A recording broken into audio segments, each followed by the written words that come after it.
Hi viewers, welcome to our channel. ప్రస్తుతం మనతో పాటు కిరణ్ పోల్దాస్ గారు సీనియర్ జర్నలిస్ట్ ఉన్నారు. వారితో ఒకసారి మాట్లాడదాం. సో నమస్కారం సార్. నమస్తే ఆదిత్య. సో సైఫ్ అలీ ఖాన్ దాడి కేసులో మనం ఎన్నో ట్విస్టులు, ఎన్నో కథనాలు వినడం చూసాం సార్. అయితే ఇవాళ లేటెస్ట్గా చోటు చేసుకున్న పరిణామం ఏంటంటే సార్, అతని పైన దాడి చేస్తున్న వ్యక్తిని పోలీసులు అరెస్ట్ చేశారు. అతను ఒక బంగ్లాదేశీ ముసల్మాన్గా చెప్తున్నారు. ఆయన ఇక్కడికి అక్రమంగా వచ్చేసారని కూడా అంటున్నారు. అసలు బంగ్లాదేశ్ నుంచి మరి దాడి చేయడానికే వచ్చాడా, 6 నెలలకు ముందే వచ్చాడు, మరి 6 నెలలు ఏం ప్లాన్ చేసుకున్నాడు, ఎందుకు సైఫ్ అలీ ఖాన్ టార్గెట్ చేశారన్న ఒక చర్చ అయితే జరుగుతుంది సార్. సో పోలీసులు అయితే ఇంతవరకు ఇన్ఫర్మేషన్ చేశారు. మరి మీ ఒపీనియన్ సార్ వీటిపైన, మీ రకమైన కథనం అంటే ఇక్కడ చాలా ఇంకా అనుమానాలకి తెర తీయలేదు పోలీసు. ఏం చెప్పారు ఆయన, మళ్ళీ ఇంకొక స్టోరీ చెప్పారు. సో అది ఎంతవరకు వాస్తవం, వాళ్ళు ఎవరిని పట్టుకున్నారు, సీసీ కెమెరాలు ఎందుకు లేవు, సైఫ్ అలీ ఖాన్ ఇంటి మీద ఎందుకు దాడి చేశాడు అతను. సో చాలా చాలా క్వశ్చన్లు ఉన్నాయి కదా. సో బంగ్లాదేశ్ నుంచి అక్రమంగా చొరబడ్డాడు అనుకుందాము. అక్రమంగా చొరబడ్డ వ్యక్తి సైఫ్ అలీ ఖాన్ ఇంట్లో దొంగతనం చేయటానికి ఏంటి స్పెషాలిటీ, అక్కడికి ఇంత సెక్యూరిటీ మధ్య ఎలా వెళ్ళగలిగాడు, ఇవన్నీ పోలీసులు ఇంకా రివీల్ చేయలేదు. ఆ ఇంటి దొంగలు ఎవరో పోలీసులు చెప్పలేదు. ఇక్కడ మిస్టరీ ఉంది, ఇంకా పోలీసులు ఏం ఛేదించలా.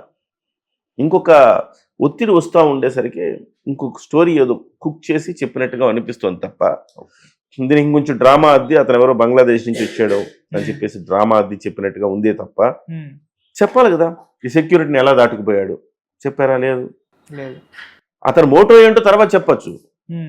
ముందు ఎట్లా వెళ్ళావురా బాబు నువ్వు ఇంత సెక్యూరిటీని, ఎవరు నీకు హెల్ప్ చేశారనేది కూడా తెలుసుకోవాలి కదా. ఎవరు హెల్ప్ చేయకుండా వెళ్ళగలిగిన పరిస్థితి కాదు. మరి సీసీ కెమెరాలు 12వ అంతస్తు దాకా లేవంటున్నారు, 6వ అంతస్తులు మాత్రమే ఉన్నాయి. ఎందుకు లేవు, ఇతనికి ఎవరు హెల్ప్ చేశారు, సో ఇతని ఎజెండా, ఇంకేదైనా ఎజెండా ఉందా, ఇవన్నీ చాలా ఉన్నాయి కదా. వాటన్నిటినీ 3 రోజులు దాటింది, ఇవాళ వరకు మీరు చేయలేకపోయారు, వాటినంతా నిజాలు వెలికి తీయలేకపోయారు, మీరు ఫెయిల్ అయినట్టే లెక్క. సో ముంబై పోలీసులు ఇంత ఫెయిల్యూరు అయితే మరి ముంబై ఎట్లా సేఫ్ అవుతుంది? ఎవడో బంగ్లాదేశ్ నుంచి వచ్చాడు, బంగ్లాదేశ్ నుంచి అక్రమంగా చొరబడి కనీసం వాడికి ఇక్కడ పౌరసత్వం లేదు, వాడనేవాడు ఇక్కడికి వచ్చాడు, ఎవరికి తెలియని రహస్యాలు వెనక నుంచి రావచ్చు, దీనికి ఒక ఫైర్ ఎగ్జిట్ ఉంది, మెట్ల మార్గంలో నుంచి రావచ్చు అని తెలిసి ఇంత దూరం ప్రయాణించి అక్కడికి వెళ్ళి వాడికి సైఫ్ అలీ ఖాన్ అనే వ్యక్తిని పొడిచి మళ్ళీ సేఫ్గా పారిపోయి గొప్ప తిప్పలు పెట్టాడంటే మీ అందరికంటే అతను ఎంత గొప్పోడు. సో అతని దగ్గర మీరు పాఠాలు నేర్చుకోవాలా ముంబై పోలీసులు. సో ఆ చాకచక్యం ఏంటి, ఆ టెక్నాలజీ ఏంటి, అంతేనా? మీ ఫెయిల్యూర్ ఏంటి, ఎందుకు ఇంత ఫెయిల్యూర్ అయ్యారు? కాబట్టి మనం అనుకున్నట్టుగా మొదటి నుంచి నేను చెప్తున్నట్టుగా స్టిల్ నేను స్టిక్ ఆన్ అయ్యే ఉన్నా, సంథింగ్ ఫిషీ, ఏదో జరుగుతోంది, ఏదో మనకు బయటకు చెప్పలేని అంశాలు అక్కడ ఉన్నాయి. ఆ చెప్పలేని అంశాలను చెప్పకూడదు కాబట్టి కాక్ అండ్ బుల్ స్టోరీస్ అల్లుతారు అని మొదటి నుంచి చెప్తున్నా, అదే ఇవాళ కూడా చెప్తున్నా. కాక్ అండ్ బుల్ స్టోరీస్ మాత్రమే అల్లుతున్నారని అనిపిస్తుంది నాకు. ఖచ్చితంగా ఆ నిందితుడిని పట్టుకొని నమ్మదగిన విధంగా కనీసం ఆ స్టోరీ అన్న కాస్త నమ్మశక్యంగా ఉండేలాగా అన్న పోలీసులు చేయాలని నేను అనుకుంటున్నా. ఆ రకంగా చేస్తారు ఆ స్టోరీని అని.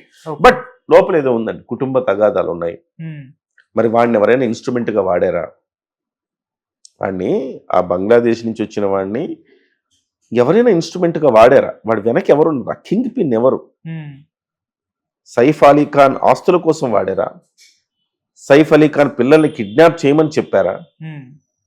కిడ్నాప్ చేసిన తర్వాత ఆస్తుల కోసమా?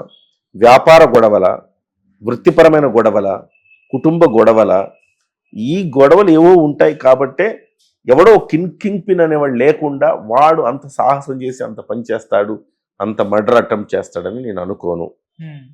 ఖచ్చితంగా ఈ వివరాలన్నీ పోలీసులు చెప్పాలి. ఇవాల్టి వరకు వివరాలు చెప్పలేదంటే ఇంకా మేనేజ్మెంట్ ప్రాసెస్ నడుస్తోంది. సైఫ్ అలీ ఖాన్ అందరు కలిసి ఒక ప్లానింగ్ అయితే చేస్తున్నారని నాకు అనిపిస్తుంది. ఏదేమైనా నిజాలు దాగు, ఈరోజు కాకపోతే రేపు బయటకు వస్తాయి. సో ఇంకో కథనం కూడా బయటకు వచ్చిన మీ దగ్గర కూడా వచ్చే ఉంటుంది. అదే సైఫ్ అలీ ఖాన్ కి ఎక్స్ట్రా మ్యారిటల్ అఫైర్స్ ఉన్నాయని, అందులో మేడ్ తో కూడా రిలేషన్ ఉంది అని చెప్పేసి, ఆ మేడ్ పర్సనే ఈ పర్సన్ కు రిలేషన్ ఉంది, సో అందుకోసమే సైఫ్ అలీ ఖాన్ చేశారని చెప్పేసి ముంబైలో చాలా వెబ్సైట్లలో వచ్చింది ఈ కథనం. ఆ మెయిడ్కి ఎవరైతే మెయిడ్ ఉన్నారు, కేర్ టేకర్ ఉన్నారో, ఆ కేర్ టేకర్కి ఈ సైఫ్ అలీ ఖాన్ మధ్య ఒక వ్యవహారం నడుస్తూ ఉంది. ఆ నడుస్తున్న క్రమంలో ఆమెని ప్రేమించిన వాడే ఈ ఘాతుకాన్ని కొడిగట్టాడు అని నడుస్తుంది. ముంబై సర్కిల్స్ లో బాగా గట్టిగా వినపడుతోంది. మన దగ్గర కూడా చాలా మంది రాశారు, ఇలాంటి వాళ్ళు కూడా దీన్ని ప్రస్తావన తీసుకొచ్చారు. అదే నేను అంటుంది, ఒట్టిగా ఇందులో మనం అనుకుంటున్న సింపుల్ క్యాలిక్యులేషన్ ఏం లేదు ఆదిత్య. చాలా కాంప్లికేషన్స్ ఉన్నాయి ఇందులో. ఈ కాంప్లికేషన్స్ ని బయటకు తీసుకురావాల్సిన అవసరం ఉంది. కానీ మనం నిజాలు బయటకు వస్తాయి, నిజాలు ఖచ్చితంగా ఎప్పటికైనా బయటకు వస్తాయి అనుకుంటాం. కానీ కొన్ని ఈ మధ్యకాలంలో ముంబైలో జరుగుతున్న పరిణామాలు చూస్తే మనకి పెద్ద పెద్ద వాళ్ళ ఇళ్లలో జరిగే వ్యవహారాలు ఇట్లానే మేనేజ్మెంట్ చేస్తున్నారు అనిపిస్తోంది.